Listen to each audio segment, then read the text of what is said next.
ಹುಣಸೂರು ತಾಲೂಕು ಸ್ವಾಭಿಮಾನಿ ಕಾಣಿಗರ ಸಂಘದ ವತಿಯಿಂದ 2ನೇ ವರ್ಷದ ಪ್ರತಿಭಾ ಪುರಸ್ಕಾರ ಅಭಿನಂದನಾ ಹಾಗೂ ಸಂಘದ ಉದ್ಘಾಟನಾ ಕಾರ್ಯಕ್ರಮವನ್ನು ಹುಣಸೂರಿನ ಡಾ ಬಿಆರ್ ಅಂಬೇಡ್ಕರ್ ಭವನದಲ್ಲಿ ನೆರವೇರಿಸಲಾಯಿತು. ಹುಣಸೂರು ತಾಲೂಕು ಅಭಿಮಾನಿ ಕಾಣಿಗರ ಸಂಘದ ನಾಮಫಲಕವನ್ನು ಕೆಪಿಸಿಸಿ ಪ್ರಧಾನ ಕಾರ್ಯದರ್ಶಿ ಹಾಗೂ ಮಡಿಲು ಗ್ರಾಮೀಣ ಅಭಿವೃದ್ಧಿ ಸೇವಾ ಸಂಸ್ಥೆ ಸಂಸ್ಥಾಪಕ ಅಧ್ಯಕ್ಷರಾದ ಶ್ರೀಮತಿ ತ್ರಿವೇಣಿ ಅವರು ಉದ್ಘಾಟಿಸಿದರು. ಕಾರ್ಯಕ್ರಮದ ಉದ್ಘಾಟನೆಯಿಂದ ಕರ್ನಾಟಕ ರಾಜ್ಯ ಕಾಣಿಗರ ಅಭಿವೃದ್ಧಿ ನಿಗಮದ ಅಧ್ಯಕ್ಷರಾದ ಅನಂತೂರ್ ಅವರು ದೀಪ ಬೆಳಗಿಸಿ ಉದ್ಘಾಟಿಸಿದರು.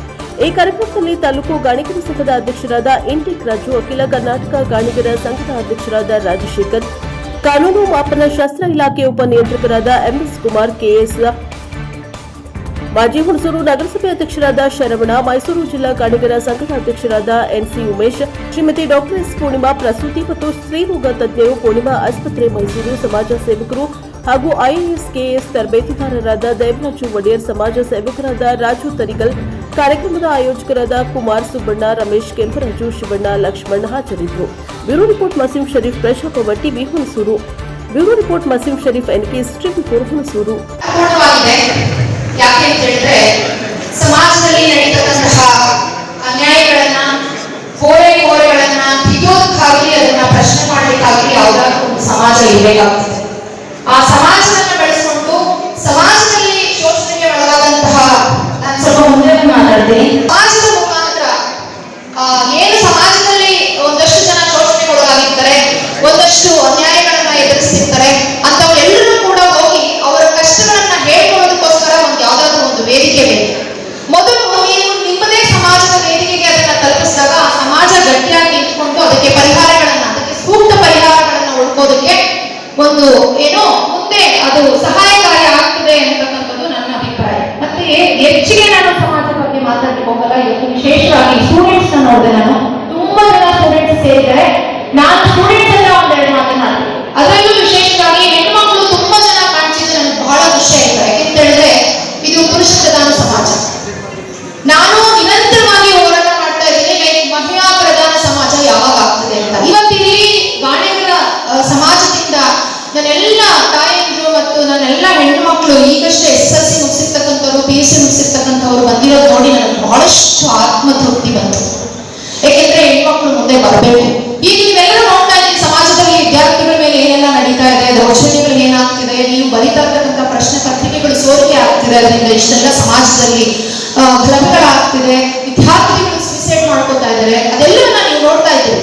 ಇದೆಲ್ಲ ಒಂದು ಕಡೆ ನಾಳೆ ದಿನ ನಿಮಗೂ ಒಂದು ಶಕ್ತಿ ಆಗ್ಬೋದು. ಸಮಾಜ ಸೃಷ್ಟಿಯಾಗಿದೆ, ಇವತ್ತು ವೇದಿಕೆ ಕೊಟ್ಟಿದ್ದಾರೆ, ನಾಳೆ ದಿನ ನೀವು ಏನಾದ್ರೂ ಆಚೆ ಈಚೆ ಇದ್ದದ್ದು ಅನ್ಯಾಯಗಳನ್ನ ಎದುರಿಸಿದಾಗ ಅದನ್ನ ಸಂಬಂಧಪಟ್ಟವ್ರಿಗೆ ಹೋಗಿ ದೂರು ದಾಖಲಿಸಬಹುದು, ಅವ್ರನ್ನ ಕರ್ಕೊಂಡು ನೀವು ಮುಂದಿನ ಹಂತದಲ್ಲಿ ಚಳವಳಿಗಳನ್ನ ಮಾಡ್ಬೋದು, ಹೋರಾಟಗಳನ್ನ ಮಾಡ್ಬೋದು. ನೀವು ಕಳ್ಕೊಂಡಿರ್ತಕ್ಕಂಥ ಹಕ್ಕುಗಳನ್ನ ಮತ್ತೆ ನೀವು ಮರಳಿ ಪಡೆಯೋದಕ್ಕೆ ಇದೆಲ್ಲೋ ಒಂದು ಕಡೆ ಈ ಸಮಾಜ ಅಥವಾ ಈ ವೇದಿಕೆ ನಿಮಗೆ ಸಹಾಯ ಆಗ್ತದೆ ಅಂತಕ್ಕಂಥದ್ದು ನನ್ನ ಭಾವನೆ. ಎಲ್ಲೋ ಒಂದು ಕಡೆ 100 ವರ್ಷ 1938 ಬಂತು ಅಂತ ಹೇಳಿದ್ರೆ, ಸೊ ನಾವು ಆಲ್ಮೋಸ್ಟ್ ಇನ್ನೇನು ಹತ್ತಿರದಲ್ಲಿದ್ದೀವಿ. 100 ವರ್ಷಗಳಾಗ್ತಾ ಬಂತು ಈ ಭಾರತ ದೇಶಕ್ಕೆ ಸ್ವಾತಂತ್ರ್ಯ ಬಂತು. ಬಟ್ ಇನ್ನೂ ಕೂಡ ಭಾರತ ದೇಶ ಡೆವಲಪಿಂಗ್ ಅಲ್ಲೇ ಇದೆ. ಇನ್ನೂ ಡೆವಲಪ್ಡ್ ಅಂತ ಅನ್ಸ್ಕೊಂಡಿಲ್ಲ, ಅಂದ್ರೆ ಮುಂದುವರೆದ ಭಾರತವಾಗಿ ಕನ್ವರ್ಟ್ ಆಗಿಲ್ಲ, ಮುಂದುವರಿತಾನೇ ಇದೆ. ಅವಾಗಲೇ ನಮ್ಮ ಇಂಟೆಕ್ ರಾಜು ಚೆನ್ನಾಗಿ ಹೇಳಿದ್ರು, ನಾವು ಹಿಂದುಳಿದವರಲ್ಲಿ ಬಹಳ ಹಿಂದುಳಿದವರು ಇದ್ದೀವಿ, ಬಟ್ ರಾಷ್ಟ್ರ ಮಟ್ಟದಲ್ಲಿ ನೋಡಿದಾಗ ನಮ್ಮ ಜನಸಂಖ್ಯೆ ಜಾಸ್ತಿ ಇದೆ.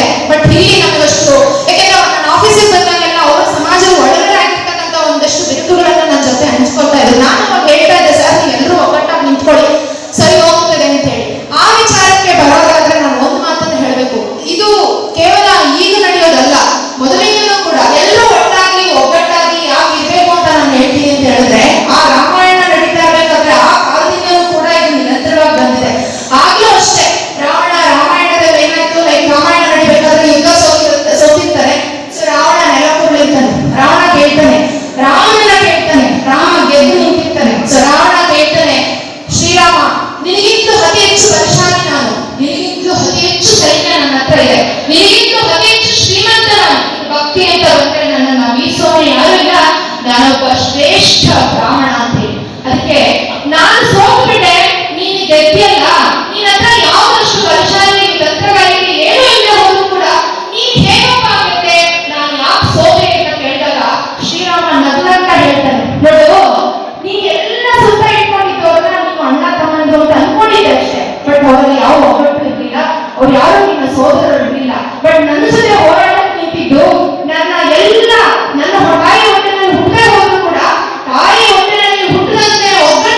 ಸಂಘದ ರಾಜಶೇಖರ್ ಅವರು ಒಂದು 2 ನಿಮಿಷ ಹಿತವಚನಗಳನ್ನ ಹೇಳಬೇಕು ಅಂತೇಳಿ. ಲಕ್ಷ್ಮಣ ಸವದಿ ಇವತ್ತು ಹಾಲಿ MLA ಆಗಿದ್ದಾರೆ. ಇವತ್ತು ಲಕ್ಷ್ಮಣ ಸವದಿ ಗಾಂಧಿ ಸಮಾಜದವರು ಬಾಗಲಕೋಟೆ ಜಿಲ್ಲೆಯಲ್ಲಿ 4ನೇ ಬಾರಿ ಲೋಕಸಭಾ ಸದಸ್ಯರಾಗಿ ಆಯ್ಕೆಯಾಗ್ತಾರಂತ ಗದ್ದಿನಗೌಡರು ಅವರು ಗಾಣಿಗ ಸಮಾಜದವರು, ಹಸನಪ್ಪ ಗಾಣಿಗ ಸಮಾಜದವರು, ಬೆಳ್ಳಂಬಿ ಗಾಣಿಗ ಸಮಾಜದವರು ಆಯ್ತಲ್ವಾ. ಇಲ್ಲಿ ಏನಾಗಿದೆ, ಆ ಕಡೆ ಹೋದಾಗ ಆ ಕಡೆ ಆರ್ಥಿಕ ಪಕ್ಷ ಚೆನ್ನಾಗಿದ್ದಾರೆ, ವಿದ್ಯಾಭ್ಯಾಸ ಈ ಕಡೆ ಏನಾಗಿದೆ ಬಹಳಷ್ಟು ಕುಂಠಿತವಾಗಿದೆ. ಇದನ್ನ ಯಾವ ರೀತಿ ನಮ್ಮ ಜನಾಂಗನ ಮುಂದಕ್ಕೆ ತಗೊಂಡೋಗ್ಬೇಕು ಅಂತ ಜವಾಬ್ದಾರಿ ಯಾರಿರ್ತದಂದ್ರೆ ನಮ್ಮ ತಾಲೂಕಿನ ಆಡಳಿತ, ನಮ್ಮ ತಾಲೂಕಿನ ರಾಜಕೀಯ, ನಮ್ಮ ತಾಲೂಕಿನ ಅಧಿಕಾರ ವಹಿಸಿಕೊಂಡಂಥ ವ್ಯಕ್ತಿಗಳ ಬಗ್ಗೆ ಆಲೋಚನೆ ಮಾಡಿ ನಮ್ಮನ್ನೆಲ್ಲ ಸರಿದೂಗಿಸ್ಕೊಂಡು ನಮ್ಮನ್ನು ಕಳ್ಕೊಂಡು ಹೋಗುವಂಥ ಒಂದು ಕಾರ್ಯಕ್ರಮ ನಾವು ಹಾಕೊಳ್ಬೇಕು ಅಂತೇಳಿ ಇಷ್ಟನ್ನ ನಾನು ಹೇಳಕ್ ಬರ್ತೀನಿ. ಅವ್ರಿಗೆ ನಮ್ಮ ಮೈನಾರಿಟೀಸ್ ಅಂತ ನಮ್ಮ ಸಮಾಜನ ಕಡೆಗಣಿಸೋದು ಬೇಡ. ನಾವು ಯಾವುದೇ ರೂಪದಲ್ಲೂ ನಿಮ್ಮ ಭೂಮಿಗಳಿಗೆ ಸರಿಸಾಟಿಯಾಗಿ ನಿಲ್ಲುವಂಥ ಶಕ್ತಿನೂ ಇಲ್ಲ, ವಿದ್ಯಾವಂತ ಇಲ್ಲ, ಆರ್ಥಿಕ ಚೆನ್ನಾಗಿಲ್ಲ, ಸಾಮಾಜಿಕ ಚೆನ್ನಾಗಿಲ್ಲ. ಆದರೆ ನಮ್ಮನ್ನ ನಿಮ್ಮ ಮನೆ ಮಕ್ಕಳು, ನಿಮ್ಮ ಅಣ್ಣ ತಮ್ಮದವರ ಭಾವನೆ ಇಟ್ಕೊಂಡಾಗ ಮಾತ್ರ ನಮಗೆ ಅವಕಾಶಗಳು ಸಿಗುತ್ತೆ. ಕೆಲವರು ಹೇಳ್ತಾರೆ ನಿಮ್ಮಲ್ಲಿ ಒಗ್ಗಟ್ಟಿಲ್ಲ, ರಾಜಕೀಯ ಏನೂ ಸನ್ಮಾನ ಸಿಗಲ್ಲ, ಅದೆಲ್ಲ ಬೇಡ ಮಾತಾಡೋದು ತುಂಬ ಇದೆ, ಉತ್ತರ ಕೊಡೋದು. ಹಾಗಾಗಿ ದಯವಿಟ್ಟು ಕ್ಷಮಿಸಿ, ನಾನು ಇಲ್ಲಿಗೆ ನಾನು ಇದ್ದೇನೆ. ಕಾಲಾವಕಾಶ ಕಡಿಮೆ ಇದೆ, ಮಕ್ಕಳೆಲ್ಲ ಬಂದಿದ್ದಾರೆ. ಇವತ್ತೇನು 2026 ಮತ್ತು 27ನೇ ಸಾಲಿನಲ್ಲಿ ಪ್ರತಿಭಾವಂತ ವಿದ್ಯಾರ್ಥಿಗಳನ್ನ ಗುರುತು ಮಾಡಿ ಸನ್ಮಾನ ಮಾಡುವಂತಹ ಕಾರ್ಯಕ್ರಮ ಬಹಳ ವಿಶೇಷವಾದ ಕಾರ್ಯಕ್ರಮ ಹಾಗೂ ಅಮೋಘವಾದದ್ದು ಅಂತ ಹೇಳಕ್ಕೆ ಈ ಸಂದರ್ಭದಲ್ಲಿ ಬಯಸ್ತೇನೆ. ಸೊ ಈ ರೀತಿ ಕಾರ್ಯಕ್ರಮದಲ್ಲಿ ಯಾವಾಗಲೂ ಮಾಡಿ ನಿಮ್ಮ ಜೊತೆ ನಾವು ಪ್ರತ್ಯಕ್ಷವಾಗಿ ಮತ್ತು ಪರೋಕ್ಷವಾಗಿ ಇರ್ತೀವಿ ಅಂತ ಹೇಳ್ತಾ ನಾನು ಮಾತಾಡಿ ಬಯಸ್ತೇನೆ. ಬಂಧುಗಳೇ, ಇವತ್ತೇನು ತಾಲೂಕು ಗಾಡಿಗರ ಸ್ವಾಭಿಮಾನಿ ಸಂಘ ಉದ್ಘಾಟನೆ ಇಟ್ಕೊಂಡಿದ್ದಾರೆ. ನಾನು ಈ ಗಾಡಿಗರ ಸಮುದಾಯದ ಉಗಮ ಯಾವ ರೀತಿ ಆಯಿತು ಅನ್ನೋದ್ರ ಬಗ್ಗೆ, ಈ ಪುರಾಣದಲ್ಲಿ ಏನು ಹೇಳುತ್ತೆ ಅನ್ನೋದ್ರ ಬಗ್ಗೆ 2 ಉಲ್ಲೇಖವನ್ನು ಹೇಳಲಿಕ್ಕೆ ನಾನು ಬಯಸ್ತೇನೆ. ನೋಡಿ, ಶಿವನಿಗೆ ಬಹಳ ಪ್ರಿಯವಾದ ಜನ ಯಾರು ಅಂದ್ರೆ ಅದು ಗಾಡಿಗರ ಸಮುದಾಯ. ಈ ಲೋಕವನ್ನ ಬೆಳೆಯಕ್ಕಾಗಿ ಬಂದವರು ಯಾರಂದ್ರೆ ಈ ಗಾಡಿಗರ ಸಮುದಾಯ.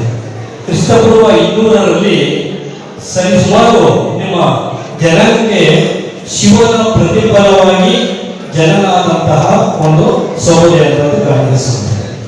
ಯಾಕೆಂದ್ರೆ ಕೈಲಾಸ ಪರ್ವತದಲ್ಲಿ ಶಿವ ಪಾರ್ವತಿಯ ಒಂದು ವಿವಾಹ ನಿಶ್ಚಿತವಾಗಿರುತ್ತೆ. ಆ ಸಂದರ್ಭದಲ್ಲಿ ಸಾಕಷ್ಟು ಜನ ಒಂದು ಋಷಿಮುನಿಗಳು ಮತ್ತೆ ದೇವತಾ ಸ್ತ್ರೀಗಳು ಭಾಗವಹಿಸ್ತಾರೆ. ಶಿವನಿಗೆ ಒಂದು ತರ ಕೇಳುತ್ತೆ, ಏನಂದ್ರೆ ಈ ನನ್ನ ಮದುವೆ ಬಹಳ ವಿಜೃಂಭಣೆಯಿಂದ ಆಗಬೇಕು, ಈ ಒಂದು ಹಿನ್ನೆಲೆ ನಾನು ದೀಪವನ್ನು, ಲಕ್ಷಾಂತರ ದೀಪಗಳನ್ನ ಹಚ್ಚಬೇಕು ಅಂತೇಳಿ ಶಿವನಿಗೆ ಬಯಕೆ ಇರುತ್ತೆ. ಅದು ಪಾರ್ವತಿ ತನ್ನ ಶಿವನಿಗೆ ಬಯಕೆ ವ್ಯಕ್ತಪಡಿಸಿರುತ್ತೆ. ಸೊ ಸಂದರ್ಭದಲ್ಲಿ ಶಿವ ಏನ್ ಮಾಡ್ತಾನೆ ಅಂದ್ರೆ ತಪಾಸಿಗೆ ಕೂತು ಆ ತಪಾಸಿನ ಬೆವರು ಭೂಮಿಗೆ ಬೀಳುತ್ತೆ. ಆ ಭೂಮಿಗೆ ಬಿದ್ದಂತ ಜನರಾದಂತ ವ್ಯಕ್ತಿನೇ ಈ ಗಾಳಿಗೆ ಸಮುದಾಯ. ಸೊ ಹೀಗಾಗಿ ಈ ಗಾಳಿಗೆ ಸಮುದಾಯ ಹೇಗೆ ಕೂತು ಅನ್ನೋಕ್ಕೆ ಇದೊಂದು ಉಲ್ಲೇಖ. ಮತ್ತೊಂದು ಉಲ್ಲೇಖ ಏನಂತಂದ್ರೆ, ಈ ಶಿವ ತನ್ನ ಮಗನ ಗಣಪತಿಯ ತಲೆಯನ್ನ ಕ್ಷೀರಶೇಖರ ಮಾಡಿದ ಸಂದರ್ಭದಲ್ಲಿ ಆ ತಲೆಗೆ ಗಣಪತಿ ತಲೆಯನ್ನು ತಂದು ಹಾಕಿದ್ರು ತಮ್ಮೆಲ್ಲ ಗೊತ್ತಿರೋದು ಇತಿಹಾಸ. ಸೊ ಅದರಲ್ಲಿ ಆ ಸಾಕು ಆನೆಯ ತಲೆಯನ್ನು ತೆಗೆದಾಕ್ತವಲ್ಲ, ಆ ಸಾಕು ವ್ಯಕ್ತಿ ಆದ್ರೆ ಆನೆಯ ಸಾಕು ಮಾವುತ ಯಾರು, ಆ ತಲೆ ಒಬ್ಬ ಬರಲಿಲ್ಲ. ಆತ ಬೆಲೆಗೆ ಒಳಗಾಗ್ತದೆ, ನನ್ನ ಆನೆಯ ಶಿವ ಕತ್ತನ್ನು ತೆಗೆದಿದ್ದಾರೆ ಅಂತ ಹೇಳಿ. ಆಗ ಶಿವ ಅವರನ್ನ ಕರೆದು ಅವರಿಗೆ ಒಂದು ಗಾಳಿಯ ಯಂತ್ರವನ್ನ ಕೊಡ್ತಾರೆ. ಯಾಕಂದ್ರೆ ಅವತ್ತಿನ ಕಾಲದಲ್ಲಿ ಯಾವುದೇ ಆಧುನಿಕ ತಂತ್ರಜ್ಞಾನ ಇರಲಿಲ್ಲ. ಆ ಗಾಳಿಯ ಯಂತ್ರವನ್ನು ಕೊಟ್ಟಾಗ ಆ ಗಾಳಿಯ ಉತ್ಪತ್ತಿಯಾದ ಅಂತೇಳಿ ಉಗಮ ಆಯಿತು ಅಂತೇಳಿ ಪುರಾಣದಲ್ಲಿ ಉಲ್ಲೇಖ ಇದೆ. ಮತ್ತೆ ಈ ಗಾಳಿಯ ಸಮುದಾಯ ಶ್ರೀರಾಮನು ಕೂಡ ಬಹಳ ಹತ್ತಿರದಲ್ಲಿದ್ದು ಶ್ರೀರಾಮನು ಕೂಡ ಬಹಳ ಇಷ್ಟಪಡ್ತಿದ್ದ ಅಂತ ಹೇಳಿ ಉಲ್ಲೇಖ ಹೇಳುತ್ತೆ. ಯಾಕೆ ಅಂದ್ರೆ ನೋಡಿ, ಸಿರಿಯಾಳ ಎಂಬ ಗಾಳಿಯ ವ್ಯಕ್ತಿ ಶ್ರೀರಾಮನಿಗೆ ಒಂದು ನವರತ್ನ ಮುತ್ತುವನ್ನು ಕೊಡ್ತಾರೆ. ಆ ಮುತ್ತು ಕೊಟ್ಟ ಸಂದರ್ಭದಲ್ಲಿ ಅವತ್ತಿನ ಒಂದು ಕಾಲಮಾನ ಘಟ್ಟ ಇರುತ್ತೆ. ಸೊ ಆ ಒಂದು ಕಾಲಮಾನ ಘಟ್ಟದಲ್ಲಿ ಯಾರಾದ್ರೂ ಒಬ್ಬ ಶೂದ್ರರು ಭಾಗವಹಿಸಿದ್ರು ಅಂದ್ರೆ ಅದು ಸಿರಿಯಾಳ ಗಾಳಿಯ ಸಮುದಾಯದವರು. ಹಾಗಾಗಿ ಶ್ರೀರಾಮನು ಕೂಡ ಗಾಳಿಯ ಸಮುದಾಯದ ನಂಟಿತ್ತು ಅದರ ಬಗ್ಗೆ ಉಲ್ಲೇಖ ಇದೆ.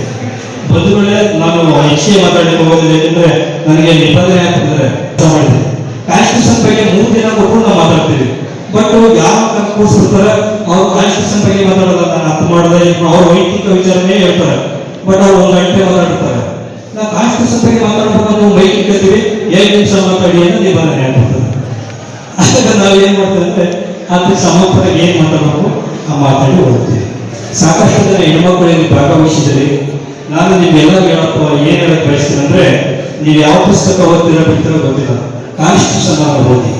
ಏಕೆಂದ್ರೆ ನಮ್ಮ ಎಲ್ಲಾ ಧರ್ಮಗ್ರಂಥಗಳನ್ನು ನೋಡಿ, ಯಾವ ಧರ್ಮಗ್ರಂಥ ಕೂಡ ನಾವು ಹೆಣ್ಮಕ್ಳಿಗೆ ಸರಿಯಾದ ಸ್ಥಾನಮಾನ ಕೊಟ್ಟಿಲ್ಲ. ನಮ್ಮ ಹಿಂದೂ ಧರ್ಮಗ್ರಂಥ ನೋಡಿ, ಹಿಂದೂ ಧರ್ಮಗ್ರಂಥದಲ್ಲಿ ನಾವು ಯಾವ ಹೆಣ್ಮಕ್ಳನ್ನ ಪೂಜೆಗೆ ಬಿಟ್ಟಿದವ ಬಿಟ್ಟಿದವೆ, ಹೆಣ್ಮಕ್ಳನ್ನ ಪೂಜೆಗೆ ಬಿಟ್ಟಿಲ್ಲ. ಮುಸ್ಲಿಮ್ಸ್ ನಲ್ಲಿ ಮೌಲನ ಬಿಟ್ಟಿಲ್ಲ, ಈ ಕ್ರಿಶ್ಚಿಯನ್ ಅಲ್ಲಿ ಮದರ್ ಬಿಟ್ಟಿಲ್ಲ. ಆದ್ರೆ ಒಬ್ರು ಹೆಣ್ಮಗಳು ಒಬ್ರು ತಹಶೀಲ್ದಾರ್ ಆಗ್ತಾರೆ, ಒಬ್ರು ಹೆಣ್ಮಗಳು ಒಬ್ರು DC ಆಗ್ತಾರೆ, ಒಬ್ರು ಹೆಣ್ಮಗಳು ಪ್ರಧಾನಿ ಆಗ್ತಾರೆ, ಮತ್ತೆ ರಾಷ್ಟ್ರಪತಿ ಆಗ್ತಾರೆ ಅನ್ನೋ ಕೊಡುಗೆ ಅಂದ್ರೆ ಅಂಬೇಡ್ಕರ್ ಕೊಟ್ಟಂತ ಕೊಡುಗೆ.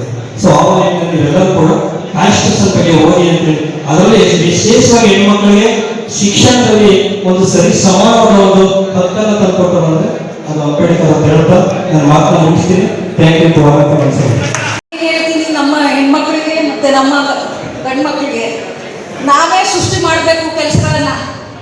ನಾನು ನಮ್ಮ ಬರೋ ಪೇಷಂಟ್ಸು ನಮ್ಮ ಹಾಸ್ಪಿಟ್ಲಿಗೆ ಬರೋ ನಮ್ಮ ಹೊರಗಡೆಗೆ ಹೇಳೋದು, ನೀವು 4 ಜನ ಕೆಲಸ ಕೊಡಬೇಕು ಅನ್ನೋ ಮನಸ್ಸಿಟ್ಕೊಂಡು ಓದಿ. ಸೊ